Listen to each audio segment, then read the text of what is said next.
Good morning, guys. I am back. I was able to fix the problem. So here we are. I'm going to start reread the whole story with the hope that this time I don't get cut off. So I'm going to read The Amazing President Theodore Roosevelt.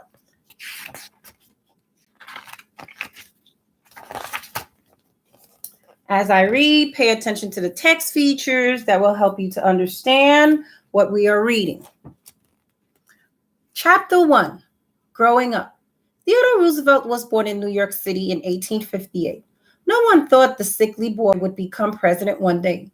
Young Teddy worked hard to make himself strong. Later, he made the United States strong. This is a picture of Theodore Roosevelt when he was young. Theodore's family was rich, but money could not cure his asthma. His father built a gym in their home. Theodore exercised to get well. Theodore loved the outdoors. He collected nests, shells, and bones. And when he visited his summer home on Oyster Bay, New York. In college, Theodore studied to be a naturalist. Then his father died. His father had helped poor people. Theodore wanted to help people too. Theodore loved to go outside and explore Oyster Bay. So in this section here, I read that Theodore wanted to become a naturalist. So let's look into the word naturalist. What do you think he wanted to study? And who else? Which other historical figure do you think that you can make a connection to or with Theodore Roosevelt? Chapter 2, Family Life. Theodore married Alice Lee. He was happy when she gave birth to a baby girl. But 2 days later, his wife Alice died. Theodore's mother also died the same day as Alice did. Theodore was too sad to stay in New York. He went out west. He worked hard as a rancher, hunter, and cowboy. After his wife Alice died, Roosevelt bought a ranch in the Badlands of Dakota Territory. Now, if you recall, when I started to read this story on Monday, I believe, I did say to you, if you have access to a map, you know how Ms. Leger, as she's reading, especially when she's reading anything in social studies that talks about map skills, I like to pull out the map so you can have a geographic idea of the places we are talking about. So I would like for you to find a map of the United States, find New York, and then find North Dakota and South Dakota, so you can have an idea of which route Theodore took when he traveled from New York to go to the Dakota territories. 2 years later, he came back. He married Edith Carow. Soon, 5 more noisy children filled their house. Theodore took charge of the New York City police. He hired new officers. He helped make the city safe. In December 1886, Theodore married Edith Carow. Here he is with Edith and their children.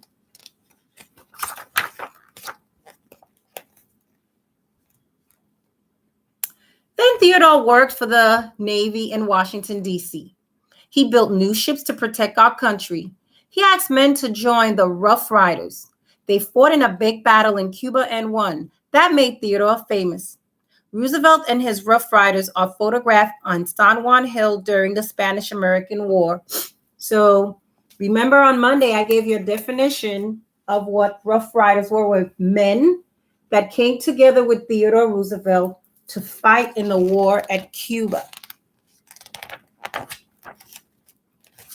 Chapter 3, that you did not hear me read. So I would like for you to listen carefully to the information that is given you on Theodore Roosevelt, and as well, if you can, pay attention and see if you can identify some opinions. And remember, we said opinion is a matter of how someone feels. It's not right or it's not wrong. So see if you can listen for some sentences that's very opinionated on Theodore Roosevelt.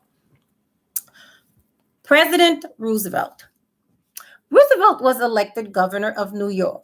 He ordered business owners to be fair to workers. 2 years later, he was elected vice president of the United States. Then the president was killed. Theodore Roosevelt became the youngest president. Theodore Roosevelt became president in 1901.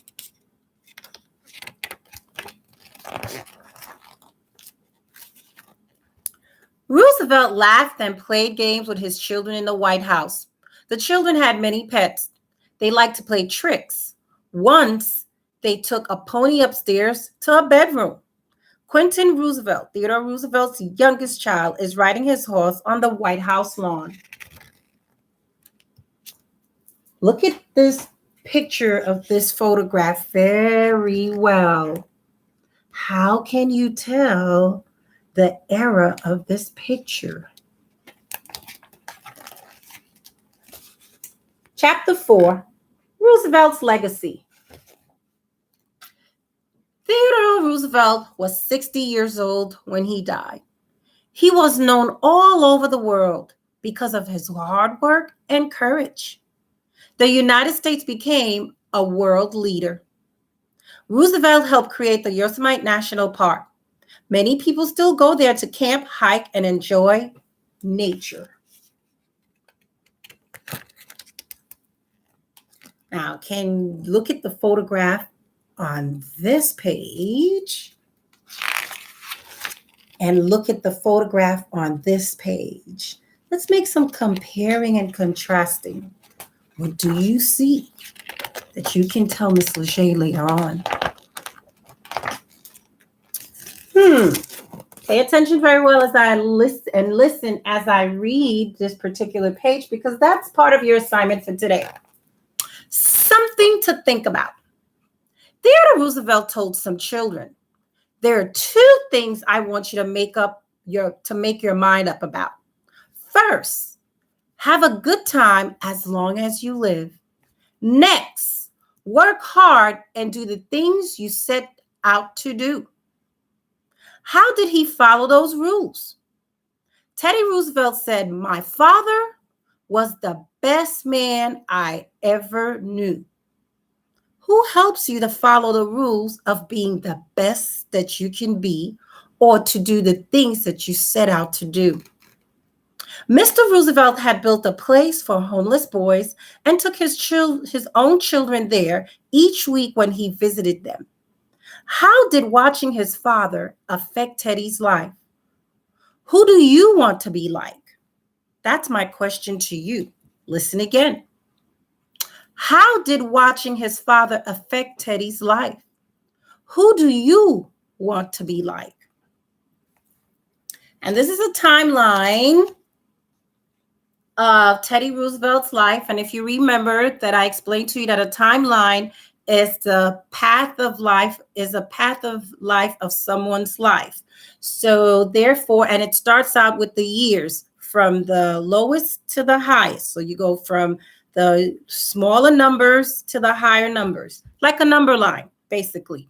So in 1858, he was born in New York City, where I was born. In 1880, married Alice Hathaway Lee.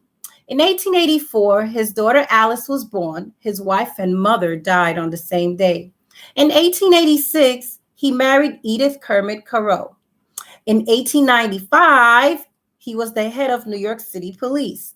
In 1897, he joined the Navy Department in Washington. In 1898, he formed the Rough Riders to fight in Cuba and also was elected governor of New York. In the 1900s, he was elected vice president of the United States. And in 1901, he became president when President McKinley was killed.